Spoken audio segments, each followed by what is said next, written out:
Welcome! Today, I am going to teach you a flavorful and tasty way to grill pork belly.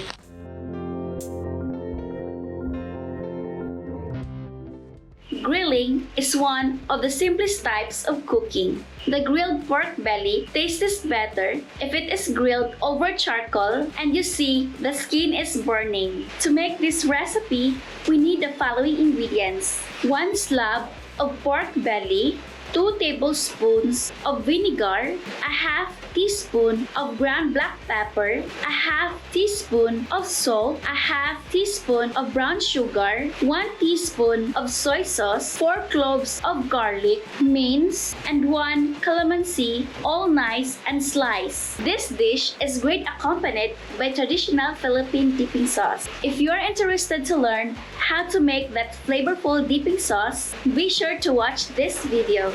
And now, we are going to start marinating the pork belly. For marinating, all we have to do is to put together all the ingredients, including the pork belly. This is how you do it. First, the vinegar.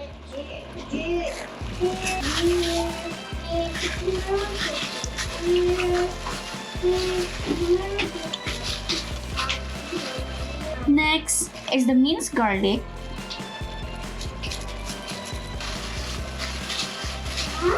Brown sugar, salt, ground black pepper, soy sauce, then the sliced calamansi, squeeze out, and we mix until it's all absorbed, then let it sit for 30 minutes.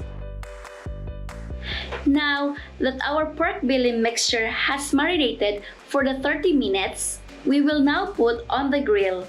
This time, we will grill our pork belly.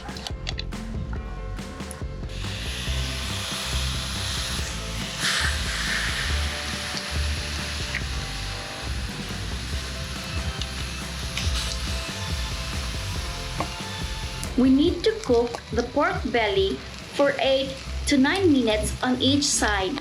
You will know that the pork belly is cooked when the aroma of it starts smelling good, the color of the meat becomes reddish, and the skin is burnt. This is now our grilled pork belly. I hope you enjoyed this recipe. And if you're interested to learn more about the health benefits of eating pork belly, be sure to watch my video on that. Also, hit subscribe for more Philippine delicious recipes. Thank you very much for watching.